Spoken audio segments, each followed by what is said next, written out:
Welcome to Buy In or Bug Out. I'm the Druth from the Blockchain Basement. We're joined by Joel. Cheers, boys. How you doing, man? Good I'm to doing have you great. on the show. Thank you. I'm scared. I'm nervous to be You're here. nervous and scared. Yeah. Okay. But I'm very happy, and you're awesome. This guy's amazing. If you haven't followed the Druth, you need to.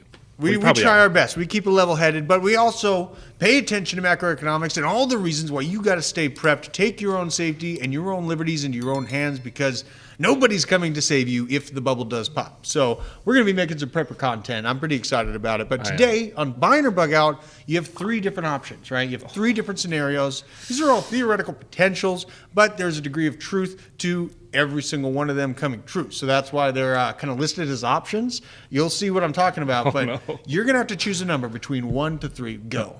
3. Okay. Let's see what we got. It better be good. Is it zombies? Ooh. Number 3, NeuroLink rollout, okay? So we got a NeuroLink rollout from Elon Musk's company, but then it malfunctions. Oh my God. And why this is a potential. The FDA actually stopped Elon Musk's NeuroLink program from rolling out earlier this year because it found that wires were overheating on subject brains. So there's wires in this chip? When I heard that news earlier this year, maybe they're coming out with an advancement where you get a blow-off valve in your nose, maybe an intercooler in your ears to keep things cool for the humans of the future. Who knows? But either way, NeuroLink rolls out en masse. Everybody FOMOs in because that information is power. Everyone that's getting hired and has good jobs has to have a NeuroLink, right? Because they are plugged into the system. They are another level of human species. They are outpacing what me and you are today. And this has a potential to happen within 5 to 10 years from right now. And that's a conservative estimate of the potential of this. So we're talking about this system being rolled out and then malfunctioning in mass.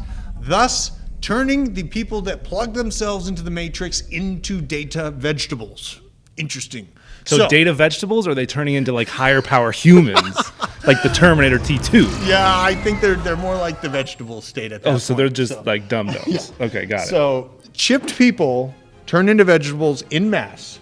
Economy becomes halted because all those people that started to dominate the economic field, their skills were so necessary. They organized the transportation of logistics and production of food around this new level of human, which had a higher production capability. Now that they're out of the workforce, logistics stops, supply chain shocks, okay, and we have an Amish takeover. Okay. No way. Yeah, dude. bro. Okay, so we're talking, kind of the same thing in flu season. They didn't have television, so they didn't know what was happening. They didn't see the advertisements on Meta or, Twitter about getting plugged in and keeping up with your colleagues. So they didn't get hooked up. They're just riding around on horse and carriage. They're chilling. They're The fine. Billy Goats. Yeah, that's right. They're making butter. They're doing their thing, right? So we have a pretty bad situation at hand here. Oh, no. So the first question is, what do you do if you don't have the chip? Everyone else has turned into a vegetable. You're out of food. Things have completely grinded to a halt, and we have an economic shutdown that makes the flu season look like a picnic at the park. What is the first thing that you would think to do sitting on your couch in your house watching this unfold on the television? All right. So listen, I would hire or befriend a farmer who knows how to hurdle sheep. Okay, so we got to corral the masses, right? Herd sheep. Hurdling sheep is a little unnecessary. Yeah, we don't hurdle them. Sorry, Yeah. we herd them. But we take over Costco, right? Okay. You have to. I think this goes for like anything. If there's aliens, if there's zombies, Costco's the goat. It has they make everything in there. Costco's a solid choice. A lot of non-perishable foods hanging out in Costco. There's a lot. You're going to be facing opposition, though, because just like you have that fantastic idea, so do 10,000 other people in the immediate area of your Costco that's near your house, right? Yes. So you're going to have to go in. You're going to be fighting an uphill battle from the get-go. Okay. All right. So we're starting off, and there's vegetables, but there's also like people that are like being menaces and well, think about the people that refuse to be chipped, right? They're a little bit more hard-sided, sovereign type individual. They're our viewers. Average. They're our viewers. That's right. They're more hard-sided, sovereign individuals that, obviously wouldn't get themselves chipped. They would die biologically, as I intend to do, right? But then Same. They're still highly physically capable. If they're denying being chipped to begin with, they've already got the hard-sided goods at home in America. They're already ready for this type of situation.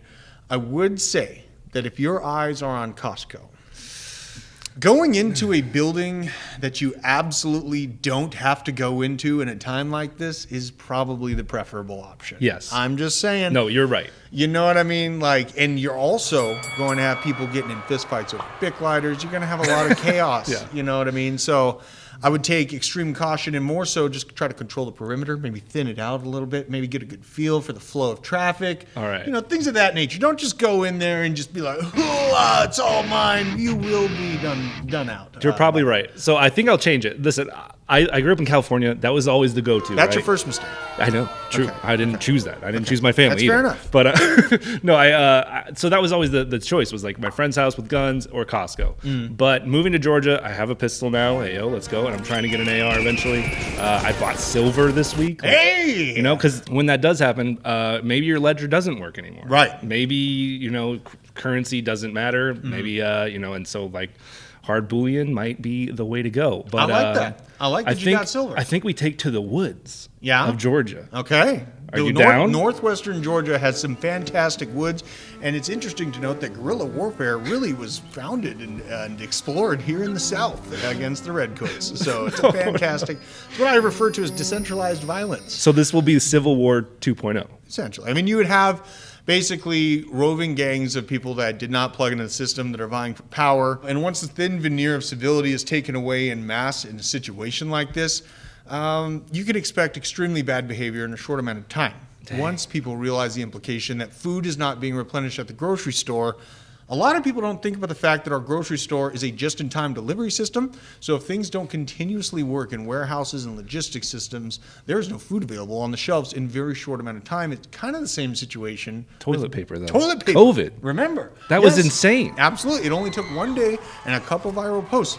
Even Costco was out of toilet paper very, very quickly, right?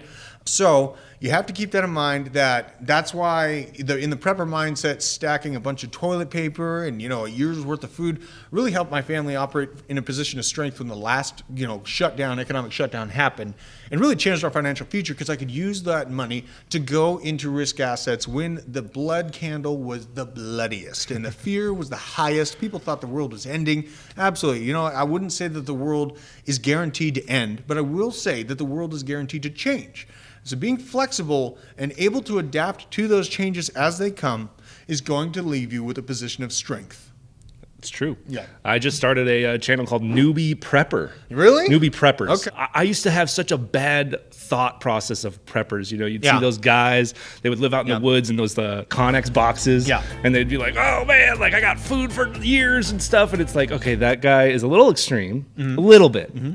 But moving here, seeing the world as it unfolds before us, and definitely during COVID, you have to be prepared. It doesn't seem so just extreme to anymore. at least protect your family, your Absolutely. loved ones, and I'm all in, baby. And speaking of taking things to extreme, I had a lot of aggravation over the last few weeks because everyone freaked out about the National Emergency Broadcast Testing System, which came out on the 4th. I had aggravation with sometimes preppers get the stereotype of being foolish because of mainstream narratives like we need to turn our phones off or wrap our cars in aluminum foil to try to avoid being shut down by an emergency broadcast test system. Please keep a level head when you're looking at this information and thinking about the potential of the future. Zombies are probably not going to eat your dog tomorrow. You can probably be safe in that regard. So that's true. Amish takeover, you really can't do much about that. They're self-sustaining. They're continually churning butter. This is a situation where, I think taking to the hills kind of, really where I stand is making sure that I have a strong community while things are good. By being good to your neighbors, right? For example, yesterday, I came home and I saw a few tons of dirt on my neighbor's property. It wasn't on my property, but you know what? I want to help him. He's a little older than me. I'm more physically able. So I went and I moved as much dirt as I could in the time that I had.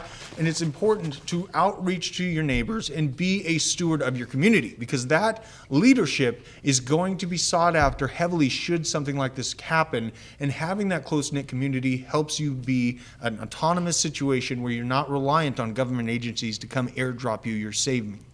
That's just the way it is. You have to be a steward to the people. You're very wise. Do you know that? Do you want to adopt my children? Because they'll probably be safer with you. No, I mean, being selfless, man. This is such a selfish society that we live in is. right now. And so having that outreach in hand, showing that you care for people that are just in your neighborhood, bringing them, extra eggs if you got chicken or extra vegetables. You can start a whole community co-op. I have neighbors that drop off a bunch of vegetables. I give them a bunch of eggs. My other neighbors, I help him move dirt. He stays off my property. It's a great relationship. He stays off my property. It's a fantastic thing you can do, and you can think forward about what the strength of your community needs to look like. You can expand upon people's specialties because everyone has something that they're good at. You just need to figure out how to apply it. So I absolutely love that you came and joined us here. Thanks, man. Don't suggest going full ham Rambo into a Costco should the situation happen. I was wrong. I admit it. I'm telling you. The woods, though, it's a good play. The woods and I just want to emphasize this, in a situation like this, open prairies, probably not the safest thing because everyone, like me, has long rifles and scopes go a long way. So until next time, thank you for joining us, Joel. That was awesome, man. Thank you, brother. Make sure to like and subscribe this video. Share it with a friend. Get into prepping.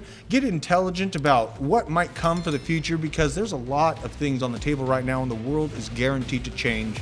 With that said, Druth out.